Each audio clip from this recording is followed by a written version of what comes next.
నమస్తే. ఇన్నాళ్ళు నన్ను సపోర్ట్ చేస్తూ, ఎంకరేజ్ చేస్తూ మీ ప్రేమని నాకు అందిస్తున్న ప్రతి ఒక్కరికి కృతజ్ఞతలు. అలాగే ఈ వీడియో కూడా ఖచ్చితంగా మీకు ఉపయోగపడుతుంది. లైక్, షేర్ అండ్ సబ్స్క్రైబ్ చేసి మీ సపోర్ట్‌ని నాకు అందించండి. అలాగే ఈ వీడియో పట్ల మీకున్న అభిప్రాయాన్ని కామెంట్ సెక్షన్‌లో కామెంట్ చేసి తెలియజేయండి.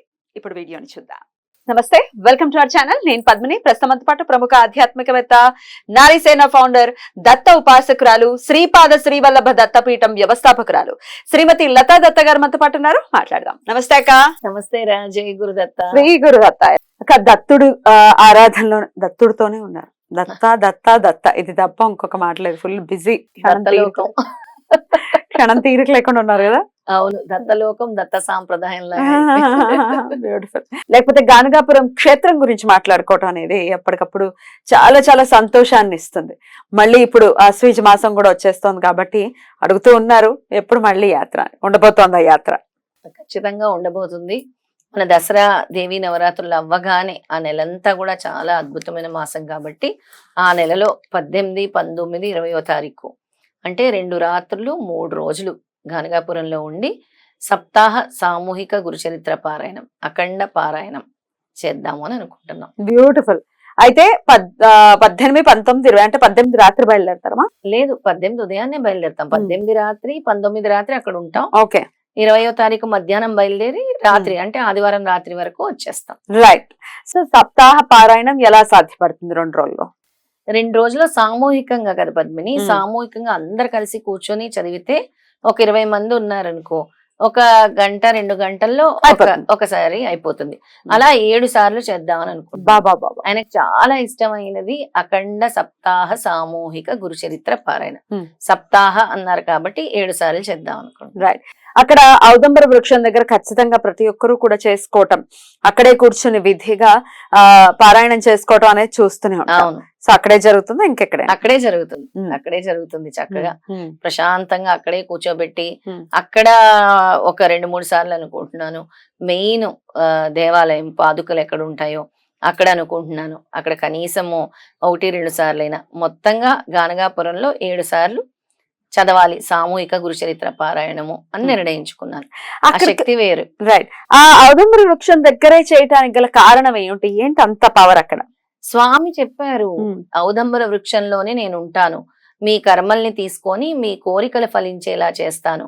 ఎవరైతే భీమా అమరజ నదుల్లో స్నానం ఆచరించి వచ్చి నా చుట్టూ ప్రదక్షిణ చేస్తారో, ఔదంబర వృక్షం చుట్టూ 27 ప్రదక్షిణలు చేస్తారో, ఎవరైతే అక్కడ కూర్చొని గురుచరిత్ర పారాయణం చేస్తారో వాళ్ళ సమస్త కోరికలు నేను నెరవేరుస్తాను, వాళ్ళ కర్మల్ని నేను తొలగిస్తాను అని స్వామి స్వయంగా చెప్పటం జరిగింది. అది గురుచరిత్రలో స్వామి ఎన్నో అధ్యాయాల్లో కూడా చెప్పటం జరిగింది. అద్భుతం. సో అక్కడే జరుగుతుంది. అక్కడే జరుగుతుంది. అందుకే ఈ అఖండ సప్తాహాలు అనేవి పద్మిని, ఎంతో మంది మేము పారాయణం చేయాలనుకుంటున్నాము, అమ్మో 7 రోజుల మా వల్ల కాదు, మేము ఈ పారాయణం అనుకుంటారు, మాకు ఎన్నో కర్మలు ఉన్నాయి తొలగట్లేదు, 7 రోజులు చేయలేమన్న వాళ్ళందరి కోసము స్వామి ఇస్తున్న అద్భుత అవకాశం అనుకొని రావాలి. 7 రోజులు మీరు చేయలేని పారాయణము 3 రోజుల్లో అక్కడ మనం చేస్తున్నాము. అది కూడా 7 సార్లు చేస్తున్నాం. సామూహికంగా చేస్తే 4 పురుషార్థాలు అంటే 4 జనరేషన్స్ వరకు నేను మిమ్మల్ని కాపాడుతాను. అలాగే మీ ఇంట్లో అన్న వస్త్రాలకు లోటు ఉండదు, చివరికి నా దగ్గరికి చేరుకుంటారు, మీకు ఏ లోటు రాకుండా నేను చూసుకుంటానని స్వామి 51వ అధ్యాయంలో గురుచరిత్రలో చెప్పడం జరిగింది. అద్భుతం, అద్భుతం. అయితే గానగాపురం యాత్ర, గానగాపురమేనా ఇంకేమైనా ఉంటాయా? అసలు గానగాపురంలో ఏమేమి దర్శించుకుంటాం? గానగాపురంలో మనకి ముఖ్యమైనవి భీమా అమరజ నది, ఔదంబర వృక్షము, అష్టతీర్థాలు ఉంటాయి. అష్టతీర్థాల దగ్గర తీసుకెళ్తాను. అలాగే గురు పాదుక దర్శనం ఉంటుంది. అలాగే పల్లకి ఉత్సవం ఉంటుంది, అది కూడా మన లక్ మీద ఆధారపడి ఉంటుంది. కల్లేశ్వర్ గ్రామ దేవత గుడి ఉంటుంది, అక్కడ ఆయన్ని కూడా దర్శించుకుంటాం. స్వామి దర్శనం అలాగానే ఉంటుంది. కానీ పాదుకా దర్శనం అంటే ఎర్లీ మార్నింగ్ లేచి చేయిస్తారా మరి? అర్లీ మార్నింగ్ మనకి పాదుకా దర్శనము వెళ్ళిన ప్రతిసారి పాదుకా దర్శనం చేయిస్తాను. మొన్న ట్రిప్ లో కూడా పాదుకా దర్శనం జరిగింది. అది స్వామి మనకి పాదుక రూపంలో మనకి దర్శనం ఇవ్వాలి అని అంటే ఆటోమేటిక్ గా ఆ రోజు పాదుకల్ని పెడతారు, ఎందుకో మనకు తెలియదు. అది మిరాకిల్. అది ఇంకా అక్కడ ఎంతో మంది సిద్ధ పురుషులు ఉంటారు. స్వామి ఏ రూపంలో వచ్చి తిరుగుతారో తెలియదు. మీ కర్మలు పోవటానికి అక్కడ భిక్షా కార్యక్రమం అనేది ఒక అద్భుతమైన కార్యక్రమం. ఆ భిక్ష కార్యక్రమంలో కూడా ప్రతి ఒక్కరు పాల్గొంటారు. ఎప్పుడెప్పుడు అడుగుతూ ఉంటారు, మేము వెళ్ళాలనుకుంటున్నామండి, వెళ్ళలేకపోతున్నాము, చాలా రోజుల నుంచి ట్రై చేస్తూ ఉన్నాము కానీ వెళ్ళలేకపోతున్నాము, ఏం అడ్డుకుంటోంది మాకు అనే డౌట్ ఖచ్చితంగా అడుగుతూ ఉంటారు. ఎట్లా అక్క ఇట్లా అసలు వెళ్ళలేని వాళ్ళు మరి మనతో ఎలాగో వస్తారు, కానీ అసలు ఈ వెళ్ళలేకపోవడం ఏమిటి అసలు? అంటే దత్తాత్రేయ స్వామి విధానంలో ఆయన పిలుపు లేనిదే అక్కడికి చేరుకోలేరు. అసలు స్వామి అనుగ్రహిస్తేనే ఆయన నామం జపించగలము.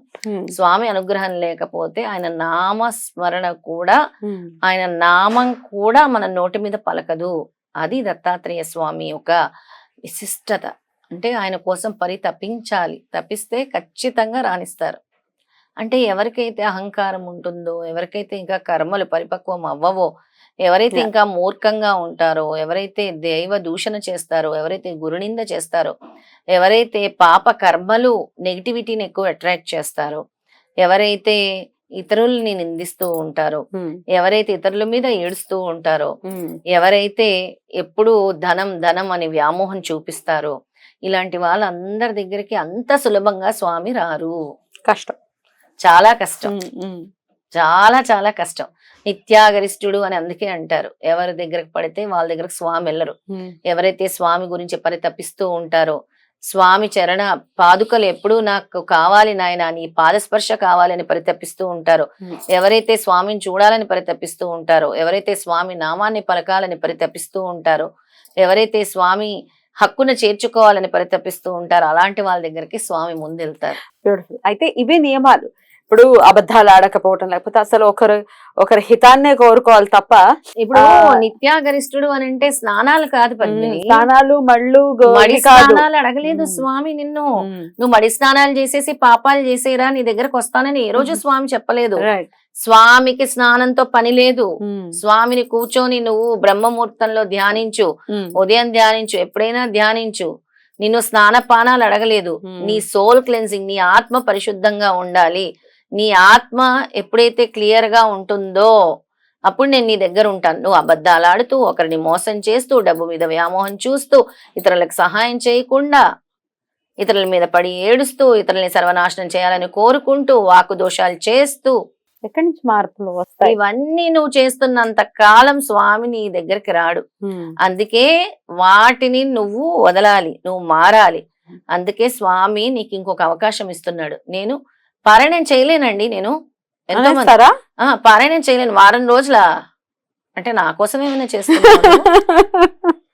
నువ్వు నా కోసం చేస్తున్నావా పారాయణం? ఇంకొక ఇలాగే వారం రోజులు అంటే చాలా కష్టం కదండి. నేను ఒకటే అంటాను, ఆయనకు కూడా చాలా కష్టం మీ సమస్యలు తీర్చడం. ఆయన కోసం కూడా చాలా మంది లైన్ లో ఉంటారు, ఆయన కూడా చూస్తారు. నిజం పద్మిని, మరి ఆయనకు కూడా కష్టమే. నీకే ఎంత కష్టం, నువ్వు అంత బిజీ అయినప్పుడు మరి ఆయన ఎంత బిజీగా ఉండాలి? ఆయన ఎన్ని జీవరాశుల్ని చూడాలి, చీమల్ని చూడాలి, చెట్టుల్ని చూడాలి, చేమల్ని చూడాలి, అన్నిటినీ చూడాలి. మరి నువ్వంత బిజీగా ఉన్నప్పుడు ఆయన బిజీగా ఉండరా? నేను అదే మాట చెప్తాను. ఓకే, మీరు బిజీ కదండి, ఆయన కూడా బిజీగా ఉన్నారు. మీరు ఫ్రీగా ఉన్నప్పుడు ఆయన అప్పుడు ఫ్రీగా ఉంటానో లేదో ఆలోచిస్తారు అని చెప్తాను. ఎంత అర్థం ఉంది ఇందులో? డెఫినెట్లీ అక్క, ఎంత అర్థం ఉంది. రైట్. ఇంకా చాలా మంది ఉంటారు, ఎలా అని అంటే వస్తారు, సేవ చేసుకుంటారు, వాళ్ళకి ఏదో ఒకటి జరుగుతుంది, తర్వాత మళ్ళీ తిరిగి స్వామి ముఖం చూడరు. మళ్ళీ కష్టం వస్తుంది, పరిగెత్తుకొని హై స్పీడ్ లో స్వామి దగ్గరకు వచ్చేస్తారు. స్వామి స్వామి స్వామి అని. స్వామి చూడ్డా నువ్వు నిజంగా భక్తితో వస్తున్నావా, ఆయనతో బిజినెస్ చేయడానికి వస్తున్నావా, నువ్వు ఎందుకు వస్తున్నావు, అసలు దేనికోసం వస్తున్నావు? ఈ మధ్య నేను అందరు భక్తుల్ని స్వామి జన్మదినోత్సవాల్లో కూర్చోబెట్టి 2 గేయాలు 2 పాటలు వేసాను. అసలు మన మానవ జన్మ ఎందుకు ఎత్తాము, ఎలా ఉండాలి, ఇంద్రియ సుఖాలు భోగాలు, ఆ పాట ఉంది కదా, ఆ పాటేసి అందరు చాలా మంది కళ్ళలోంచి నీళ్ళు వచ్చాయి.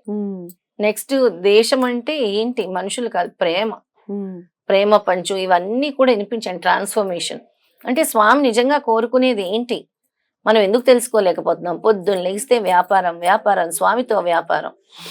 అంతేకాని స్వామి నాకు కావాలి నాయనా, స్వామి నువ్వు ఉన్నావు నాయనా, నీ అనుగ్రహం కావాలి నాయనా అని లేదు. స్వామి నీకేం కావాలో నేను వచ్చి చేస్తాను నాయన, నిన్ను శుభ్రం చేస్తాను నాయన, క్షేత్రం శుభ్రం చేస్తాను నాయన, నీ ఔదంబర వృక్షం శుభ్రం చేస్తాను నాయన. చెత్త వేయకుండా ఉంటే అదే 10,000.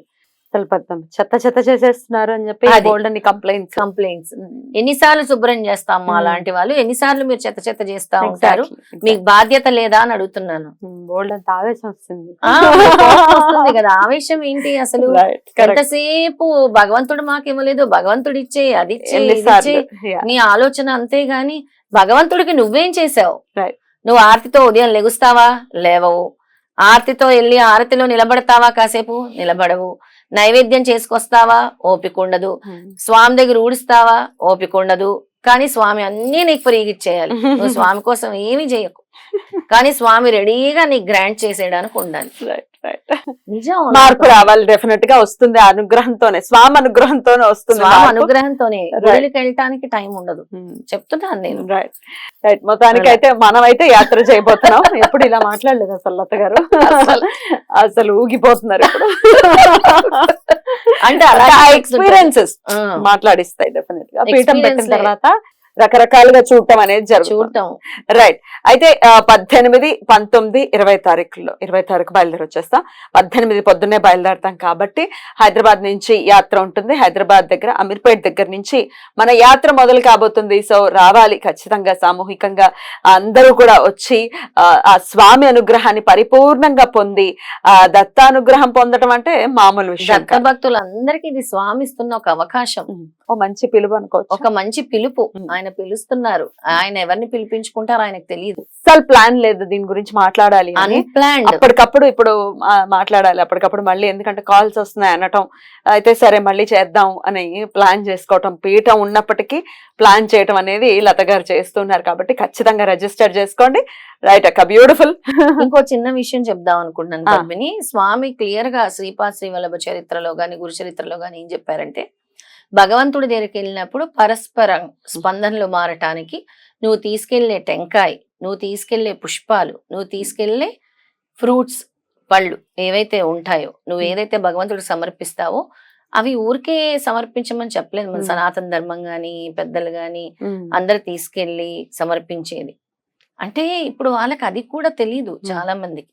అంటే ఇప్పుడు మనం గాన్గాపూర్ వెళ్తున్నాము, స్వామి దగ్గరికి వెళ్ళినప్పుడు అయినా కూడా ఏదో ఒకటి మనకు చేతనైంది, అక్కడ కొబ్బరికాయ తీసుకోను, పువ్వులు తీసుకోను, స్వామికి సమర్పించాలి. దాని వల్ల బ్యూటిఫుల్ అక్క. యాత్ర ఎప్పట్లాగానే దిగ్విజయం అవ్వాలని మనస్ఫూర్తిగా కోరుకుంటూ చాలా చాలా కృతజ్ఞతలక్క. నమస్తే. జై గురుదత్త. శ్రీ గురుదత్త.